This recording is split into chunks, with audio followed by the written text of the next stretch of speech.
स्वास्थ्य पत्रिका हमारी सेहत के आज के अंक में आपका हार्दिक स्वागत और अभिनंदन। स्वीकार करिए शालिनी मित्तल का नमस्कार। श्रोताओं, हमारे पिछले कार्यक्रम में आपने सुना था अंतर्राष्ट्रीय योग दिवस 2022 के संदर्भ में आकाशवाणी के स्टूडियो में आयोजित योग कार्यशाला की रिपोर्ट का पहला भाग। आज हम लेकर आए हैं इसी योग कार्यशाला की रिपोर्ट का दूसरा भाग। हमारे आमंत्रित अतिथि हैं योग गुरु डॉक्टर सुरक्षित गोस्वामी और योग शिक्षिका श्रीमती अनुपमा। आइए सुनते हैं इसका दूसरा भाग।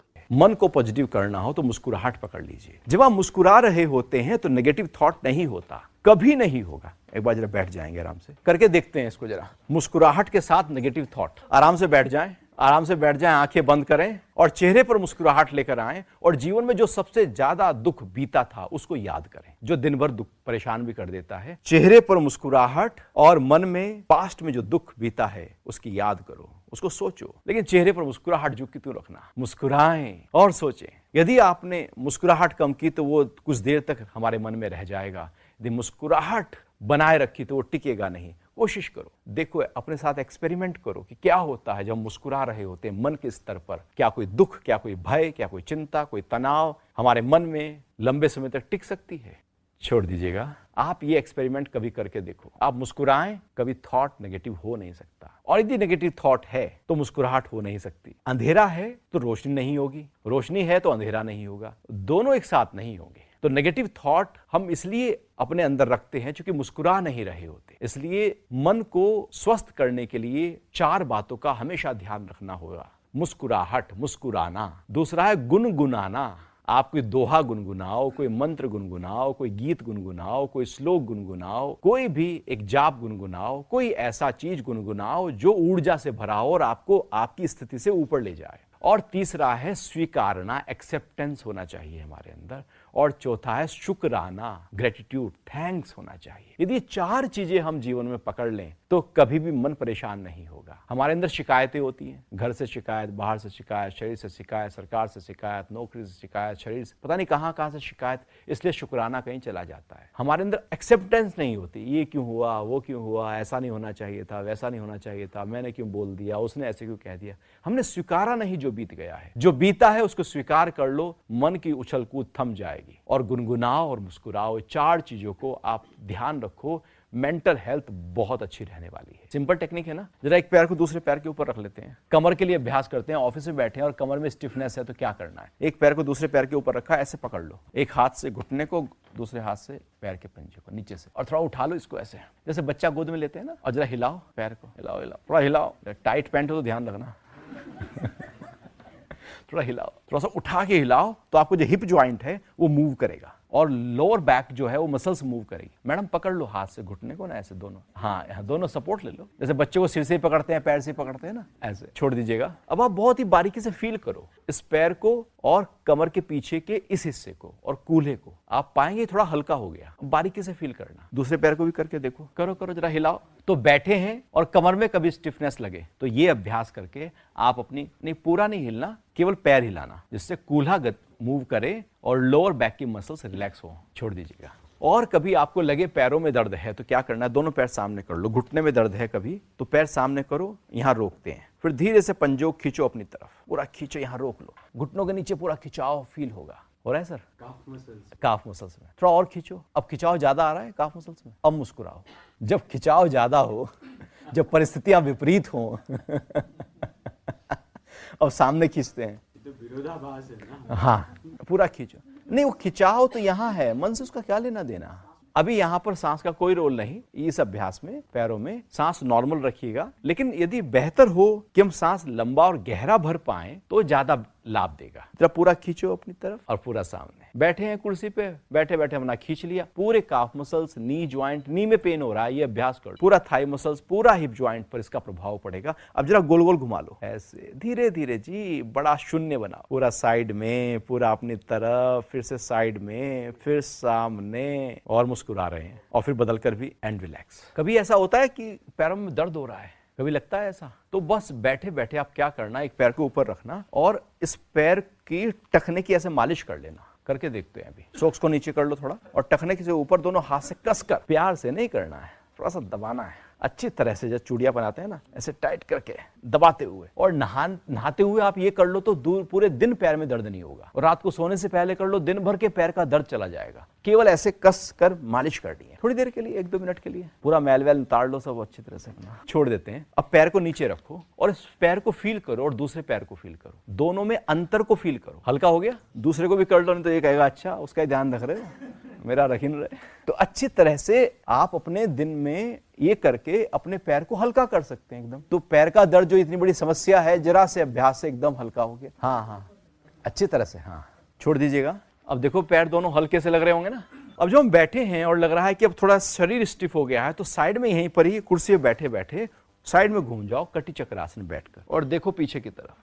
पीछे देखो और दोनों हाथ से पकड़ लो अपनी कुर्सी को, और जो ये वाला हाथ है ये थोड़ा और पीछे ले जाओ, यहाँ से ये पूरा घूम गए, वाह। और फिर बदल लो, घूम रही है ना पूरी कमर, अरे वाह, लग रहा है ना कुछ खुल गया शरीर। बहुत अच्छा, पीछे देख लो। अब फिर से एक बार बदल के कुर्सी पकड़ के रखनी है भैया, कुर्सी नहीं जानी चाहिए अपने हाथ से। सिंपल है ना। अब कुर्सी पे बैठे बैठे उंगलियां जरा फंसाएं, हथेलियां ऐसे पलटें, हाथ को उठाएं ऊपर, पूरा खींचे हाथों को ऊपर, और यहीं पे जरा घूम जाओ। हाथ खींच के रखना ऊपर, और फिर कमर को घुमाना, और फिर बदल कर दूसरी तरफ से, एक बार फिर से बदल कर, और फिर से बदल कर। छोड़ते हैं। सिंपल अभ्यास है, कर सकते हैं। एक अभ्यास हम खड़े होकर करेंगे जो हमारे संतुलन के लिए अच्छा है, पूरे शरीर का संतुलन बनाएगा। तो खड़े होकर एक पैर को पकड़ लें ठाकर, और आंखों को सामने किसी एक बिंदु के ऊपर फोकस कर दें। दोनों हाथ से पैर को पकड़ लें और रोक लें। आंखों को सामने जब किसी एक बिंदु के ऊपर लगाएंगे तो शरीर स्थिर हो जाएगा, और आंखें यदि दाएं बाएं हिलेंगी तो मन हिलेगा, सांस हिलेंगे और शरीर हिलेगा। तो आंखें फोकस करो, एक पैर पर बैलेंस बनाओ, रोक कर रखो, खींच कर रखो। अरे वाह, चेंज करते हैं। पूरा खींचो, पकड़ो, रोक लो। पैर के ऊपर तपस्या हो रही है, खींचो खींचो, रोको, छोड़ दीजिएगा। अच्छा, कमर को पतला करने के लिए जरा उंगलियां फंसाएं, हथेलियां पलटें, हाथ उठाएं। करें कमर पतला करने वाला या नहीं? तो पहले कराना चाहिए था आपको। हाथ उठाएं ऊपर, और जब लेफ्ट साइड में धीरे से झुक जाओ। नहीं, सबका लेफ्ट इधर ही है, पूरा झुके झुके, मेरा इधर है। थोड़ा और झुको, रुको, हाथ खींच के रखो, सांस लेते रहो, निकालते रहो, थोड़ा सा और झुक जाओ। धीरे से वापस। अब जरा राइट साइड में पूरा झुक जाएं, रुक जाएं, हाथ खींच के रखना, हाथ थोड़े पीछे रखना, कमर पर खिंचाव पड़ता रहे, और वापस। एक बार और करें। हाथ तो तबीयत से खाएंगे, पूरा झुके। घर में तारीफ भी हो गया है। पतले हो गया है वो। झुको झुको, फिर धीरे से वापस, और फिर बदल कर थोड़ा और खींचो, छोड़ दीजिएगा, बैठ जाएंगे आराम से। ये हो गया सिंपल हल्के फुल्के अभ्यास, जो आप दिन में कभी भी जो भी याद आया, जब जो अभ्यास याद आया तब वो कर लिया। सुबह को एक कर लिया, दोपहर में एक कर लिया, सांझ को एक कर लिया। ऐसे दिन भर कोई ना कोई अभ्यास हमारे साथ हो, हम कुछ कर रहे हो। तो जब हम कुछ कर रहे होंगे शरीर के लिए, तो शरीर का स्वास्थ्य हम बढ़ा रहे हैं। ऐसा नहीं कि हमने सुबह ही बस शरीर को ध्यान दिया आधे घंटे के लिए और दिन भर ध्यान ही नहीं है। जब दिन भर ध्यान है तो स्वास्थ्य का दिन भर ध्यान होने से ये शरीर लंबा समय तक चलता रहेगा, जिसको वेद कहते हैं जीवेम शरदः शतम। तो 100 सालों तक शरीर का रख रखाव करते हुए इसको हम रख सकते हैं। यदि इसका तरफ ध्यान नहीं है तो फिर शरीर में कोई ना कोई बीमारी आ जाती है। अब मन के लिए हमें अभ्यास करना है, ध्यान का अभ्यास। हम यहाँ पर 3 मिनट का एक पावरफुल मेडिटेशन करेंगे। 1-1 मिनट के 3 अभ्यास होंगे। पहले मिनट में लंबा गहरा सांस भरेंगे और सांस निकालेंगे। आंख बंद करके बैठे रहेंगे और पूरा सांस भरेंगे, पूरा सांस निकालेंगे, और 6 से 8 बार सांस भरने और निकालने पर 1 मिनट पूरा हो जाएगा। उसके बाद क्या करना है, दूसरा मिनट शुरू होगा, सांस पूरा फिर भरेंगे, और जब सांस निकालेंगे तो आवाज करेंगे भंवरी जैसी।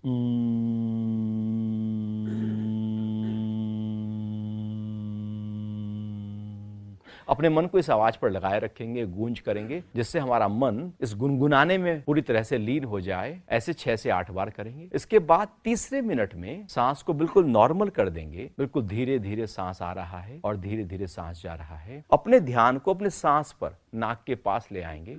नाक से सांस आता है और जाता है, और फील करेंगे कब श्वास अंदर गया और कब सांस बाहर आया। और फिर फील करेंगे कि सांस जब अंदर गया तो क्या कोई आवाज उसके साथ हो रही है, और जब सांस बाहर निकल रहा है तो क्या कोई आवाज हो रही है। आप पाएंगे बहुत ही सूक्ष्म रूप से कि जब हम सांस भरते हैं तो सो की आवाज के साथ सांस अंदर जाता है, और जब निकालते हैं तो हम की आवाज के साथ। सो हम का ये अजपा जाप हमारी श्वास के साथ लगातार होता रहता है।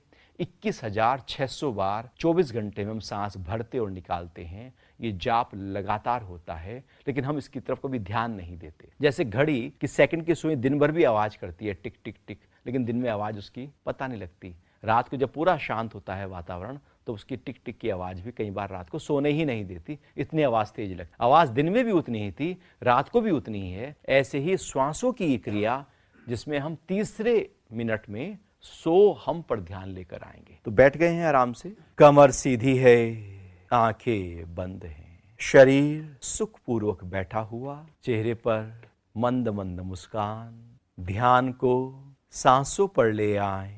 पहला मिनट लंबा गहरा सांस भरें और निकालें।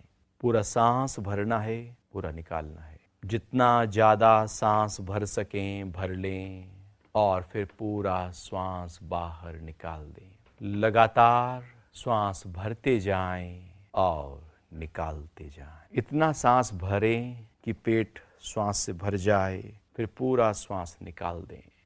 लगातार श्वास का भरना और श्वास का निकालना हो रहा है। ध्यान सांसों पर ठहर जाए, टिक जाए। सांसों को महसूस करते रहें कि सांस भर रहे हैं और निकाल रहे हैं। दूसरा मिनट पूरा सांस भरें। जब श्वास निकालें तो भंवरे जैसी गूंज करें, हाथ नीचे ही रहें।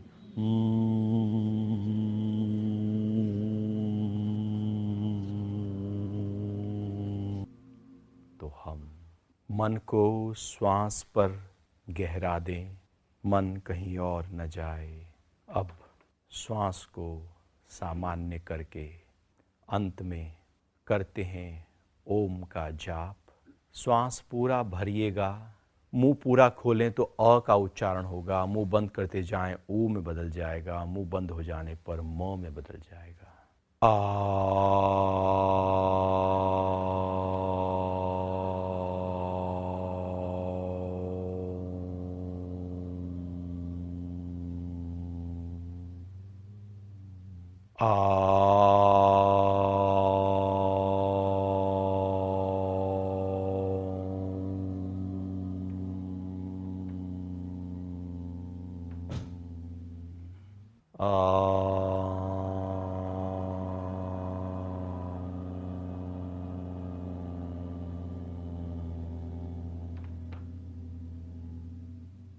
ओम शांति शांति। आंख बंद रखेंगे, हथेलियां रगड़ लें,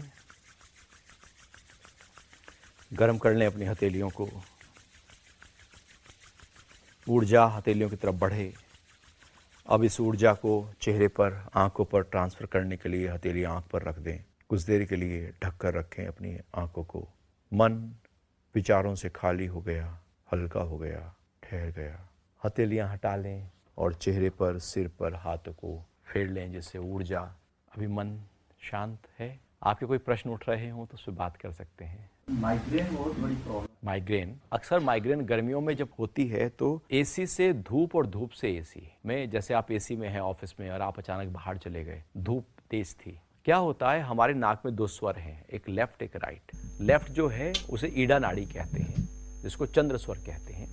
राइट को पिंगला नाड़ी, जिसको सूर्य स्वर कहते हैं। जो सूर्य स्वर है वो शरीर में गर्माहट देता है, उससे जब श्वास आता जाता है तो शरीर में गर्मी आती है, और लेफ्ट से जब श्वास आता जाता है तो शरीर में ठंडक बनाती है। अब जैसे आप एसी में बैठे, आप चेक करके देखो, अपना राइट चल रहा होगा, सांस लगभग राइट से आ जा रहा होगा, क्योंकि आप बाहर के ठंडे वातावरण में हैं, तो इसलिए आपका गर्म चल रहा है। अब जैसे ही आप बाहर के गर्म तापमान में जाएंगे, आपका स्वर एकदम चेंज होगा, क्योंकि वो बाहर का गर्म है तो शरीर को ठंडकपन चाहिए, तो वो आपका ठंडा स्वर चलाएगा। सडनली चेंज होने पर माइग्रेन हो जाता है। एक तो ये सिद्धांत है। तो इसलिए आप जब धूप में जाएं गर्मियों में तो थोड़ी देर के लिए पॉज करें, मतलब एसी से निकलकर सीधे धूप में ना जाएं, थोड़ी देर आप खड़े हो जाएं, 2-3 मिनट में ही, वैसे 5 मिनट के अंदर एनर्जी चेंज हो जाती है, लेफ्ट स्वर से राइट स्वर चेंज हो जाता है। तो यदि वो टाइम मिल जाए तो काफी हद तक अच्छा रहेगा। दूसरा, आप अनुलोम विलोम प्राणायाम रोज करना शुरू कर दें। सुबह के समय सीधे हाथ की प्राणायाम मुद्रा, नाक पर लेकर राइट नोस्ट्रिल को बंद किया, लेफ्ट से श्वास भरा, लेफ्ट को बंद करके राइट से निकाल दिया, राइट से भरा, लेफ्ट से निकाल दिया,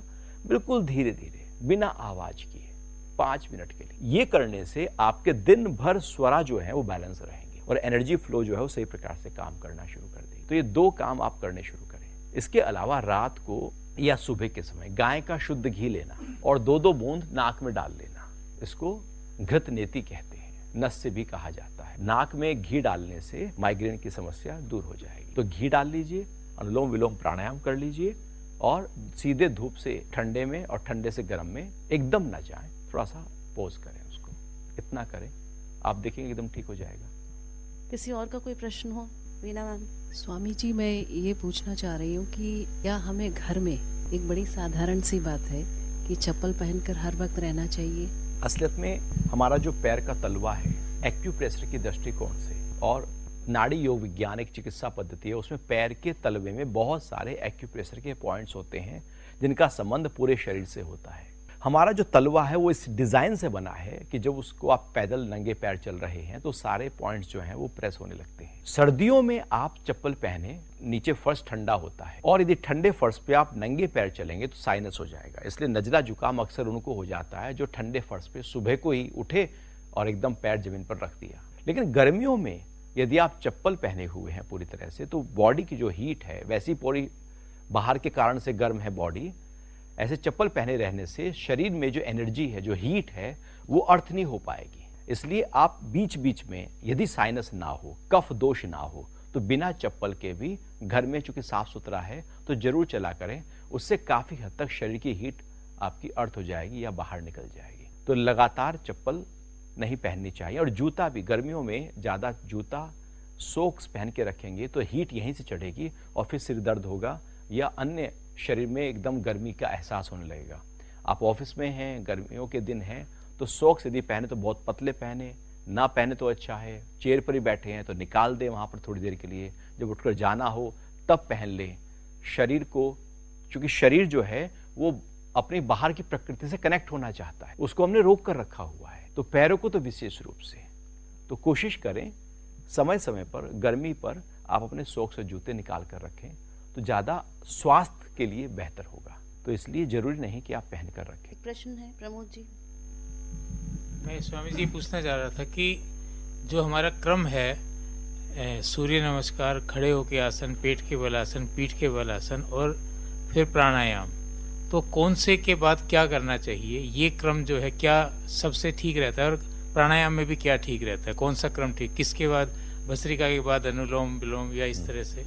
महर्षि पतंजलि ने एक क्रम बताया, यम, नियम, आसन, प्राणायाम, प्रत्याहार, धारणा, ध्यान, समाधि। सबसे पहले षटकर्म के अभ्यास हो जाएं। षटकर्म में धोती है, बस्ती है, नेति है, नौली है, त्राटक है, कपालभाति है। अब इसमें से मान लो हमें कपालभाति करना है तो सबसे पहले आपने कपालभाति कर ली, उससे हम अपने अंदर की अशुद्धियों को बाहर निकाल दिया और तैयार कर लिया अपने शरीर को योग के अभ्यासों के लिए। अब उसके बाद में आप खड़े हो जाएं और खड़े होकर जो भी अभ्यास आपको करने हैं, सूर्य नमस्कार करना है, ताड़ासन करना है, अर्धचक्रासन, जो भी खड़े होकर करने हैं, क्योंकि खड़े होकर शरीर बहुत ज्यादा स्थूल रूप से कार्य करता है। उसके बाद कमर के बल लेट जाएं, उसके बाद फिर पेट के बल लेट जाएं और फिर बैठकर। तो एक ये सीक्वेंस इस तरह से बना लें। अब बैठकर आसन करने के बाद प्राणायाम करें। प्राणायाम में एक सीक्वेंस है जो हठयोग के ग्रंथों में बताया है। यदि प्राणायाम करने हैं तो सबसे पहले अनुलोम विलोम प्राणायाम करो जो शरीर की सफाई करता है। उसके बाद सूर्य भेदी करना है, ठीक है, उज्जाई करना है तो उज्जाई कीजिए, शीतली, शीतकारी, भस्त्रिका और भ्रामरी, ये सीक्वेंस है। तो पहले अनुलोम विलोम, उज्जाई करना है उज्जाई, शीतली या शीतकारी गर्मियों के लिए, फिर भस्त्रिका, फिर अनुलोम विलोम और फिर ध्यान के लिए आप बैठ जाएं। तो एक ये अभ्यास करें, एक प्रोटोकॉल तैयार हो गया हमारे शास्त्रों के अनुसार। अब इसमें से जो हमें करना है, क्योंकि अभ्यास तो बहुत सारा है, जैसे खाना बहुत सारा है प्रकृति में, जो हमें छाटना होता है हम छाट लेते हैं, भैया ये हमारे लिए है, लेकिन क्रम यही रहेगा।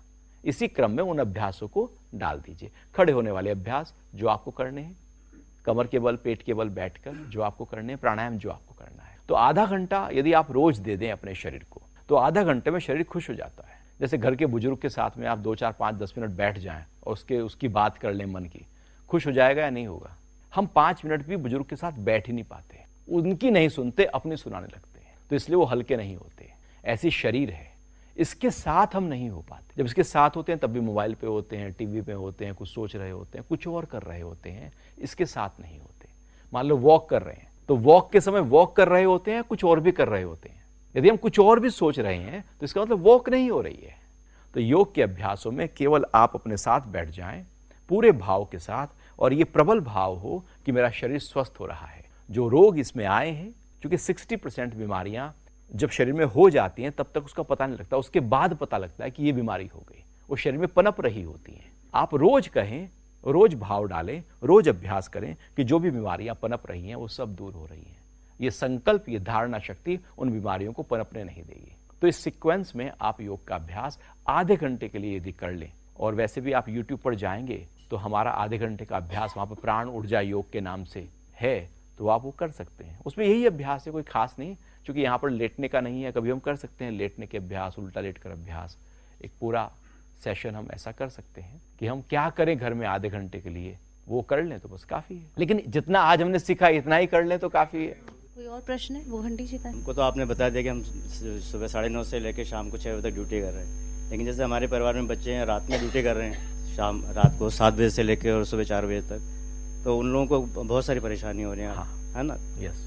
अगर उनके लिए कुछ अगर आप थोड़ा ना बता सकते। देखो, क्योंकि हम वो प्रकृति के विपरीत जाकर कार्य कर रहे हैं। रात का सोने का समय होता है, पूरी प्रकृति सो जाती है, सारे पशु पक्षी सब सो जाते हैं, हम ही हैं ऐसे जो जागते रहते हैं। तो जब हम रात को काम करेंगे तो हम प्रकृति के पूरी तरह से विपरीत चले गए। इसलिए शरीर की जो उम्र है वो जल्दी, मतलब एजिंग फास्ट होने लगती है, जल्दी बुढ़ापा आने लगता है, बीमारियां जल्दी आने लगती है। 40 साल का व्यक्ति जो है वो 50 का दिखने लगता है। तो क्या करे? अब जॉब छोड़ नहीं सकते, क्योंकि जॉब इतनी आसानी से मिलती नहीं है, लेकिन फिर भी एक जॉब की ऐसी तलाश जरूर हो अंदर कि जो दिन का काम मिले। ऐसा नहीं कि यही काम हम जीवन भर करेंगे, वो खोज होनी चाहिए, पहला सिद्धांत। दूसरा, यदि वो योग के अभ्यास आधा घंटा सुबह और आधा घंटा शाम को जॉब पे जाने से पहले कर लें, उससे पूरी बॉडी एनर्जी को आप अलाइन कर लें, बैलेंस कर लें। प्राणों को, जो 5 प्राण है शरीर में, प्राण, अपान, समान, व्यान, उदान, उनके स्वास्थ्य में वृद्धि हो जाएगी, मन पॉजिटिव होने लगेगा। तो रात भर जागने से जो नेगेटिव इंपैक्ट बॉडी पर आना है, जितना आना है, काफी हद तक आप कम कर देंगे। तो हम थोड़ा कम कर सकते हैं।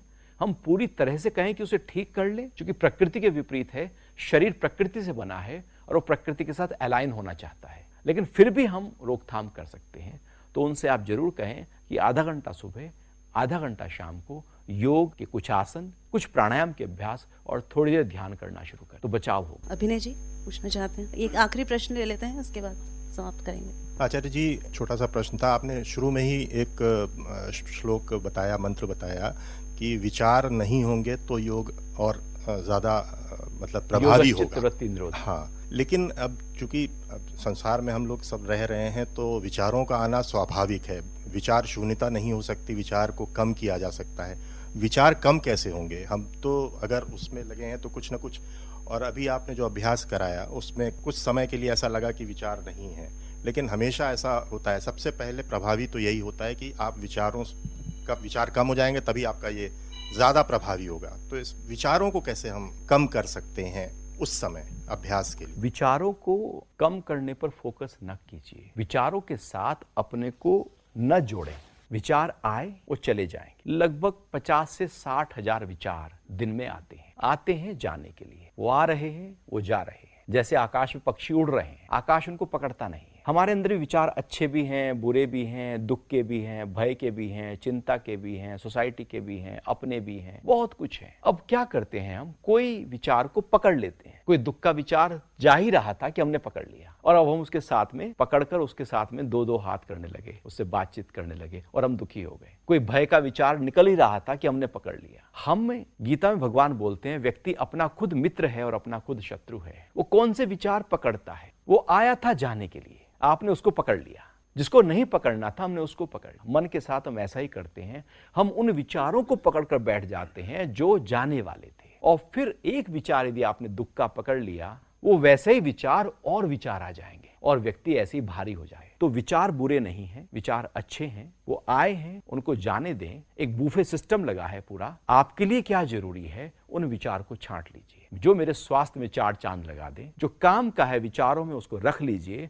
बाकी को जाने दीजिए। तो जो वृत्तियां हैं वो 2 प्रकार की होती हैं। एक क्लिष्ट होती है, पतंजलि आगे कहते हैं, एक अक्लिष्ट होती है। एक जो बांधते हैं विचार, परेशान करते हैं, इरिटेट करते हैं, दुखी करते हैं, तनाव में लेके आते हैं, भयभीत कर देते हैं, एक वो विचार होते हैं। एक वो विचार होते हैं जो हल्कापन देते हैं, प्रसन्नता देते हैं, उत्साह देते हैं, उल्लास देते हैं, नयापन देते हैं, समता देते हैं, प्रेम में लेकर आते हैं, दूसरों की भलाई का भाव सोचते हैं, कुछ अच्छा सोचते हैं, स्वास्थ्य के बारे में सोचते हैं, अपने आनंद के बारे में सोचते हैं, मुक्ति के बारे में, कला, साहित्य, संगीत के बारे में सोचते हैं।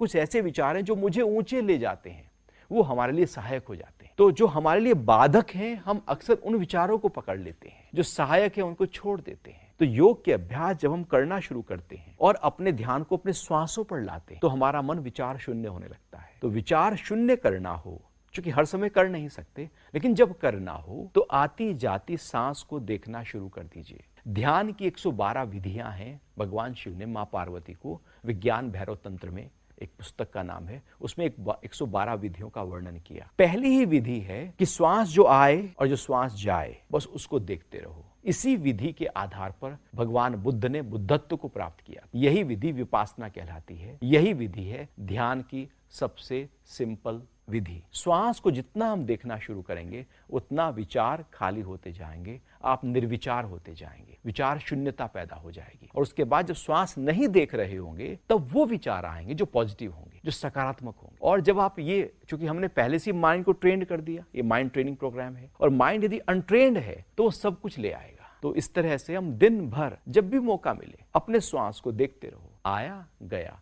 जैसे श्वास पर ध्यान आया, आपका ध्यान विचारों से हट गया। और फिर आप पाएंगे, जैसे आप घर जा रहे हैं, आप वॉक पर हैं, आप ब्रश कर रहे हैं, आप नहा रहे हैं, आप खा रहे हैं, सांस तो तब भी आ रहा है, उस समय भी सांस को फील कर सकते हैं। सांस को फील करते ही आप पाएंगे कुछ अंदर हो रहा है, मन के स्तर पर कुछ हो रहा है, सूक्ष्म स्तर पर कुछ हो रहा है, एकदम इनर इंजीनियरिंग हो रही है, एक नए तरीके से वायरिंग हो रही है, और हम पॉजिटिव होते जा रहे हैं। पूरे बॉडी में एक अलाइनमेंट हो जाता है, एक बैलेंसिंग हो जाती है। तो आप जब भी मौका मिले अपने ध्यान को अपने श्वास पर ले आएं, और फिर आप पाएंगे आप काफी हद तक पहले से ज्यादा पॉजिटिव हैं, क्रिएटिव हैं, इनोवेटिव हैं, समभाव में हैं, प्रेम भाव में हैं। आपकी भाषा में सभ्यता और मधुरता और कोमलता प्रकट हो जाएगी, क्योंकि मन शांत। सभी लोगों ने आज बहुत लाभ उठाया इसका। और भी प्रश्न होंगे बहुत सारे लोगों के, पर अब समय हमें ये इजाजत नहीं दे रहा है। तो मैं कार्यक्रम प्रमुख वीना पहाड़ी मैम से अनुरोध करूंगी कि धन्यवाद के लिए प्लीज आए। आदरणीय स्वामी जी, डीडीजी सर, कार्यालय प्रमुख और साथियों, आज बहुत ही अच्छा सेशन रहा। और इस कार्यक्रम को हम 21 जून के लिए प्लान कर रहे थे, लेकिन कुछ इस तरह के हमें आदेश आए कि आज इसको करना आवश्यक है। तो हमारे लिए एक बहुत बड़ी उपलब्धि रही कि हम सब साथी लोग पंडित जी से या स्वामी जी से हम जुड़े, और इसको हम बहुत बड़े लेवल पे करने की सोच रहे हैं। और सर का सहयोग अगर हमें रहेगा तो हम रंग भवन में इसको करना चाहेंगे। और अभी तो क्या है कि बहुत ही, क्योंकि स्थान की सीमितता है, तो हमारे जितने भी आकाशवाणी भवन के और प्रसारण भवन के जितने भी एम्प्लॉयज़ हैं, उनके लिए हम पूरा प्रयास करेंगे कि 21 जून को सर के सहयोग से इस कार्यक्रम को और बड़े लेवल पे करें। और सभी ने इतना समय निकाला, सर ने खास तौर पे समय निकाला इस कार्यक्रम के लिए, बहुत बहुत धन्यवाद।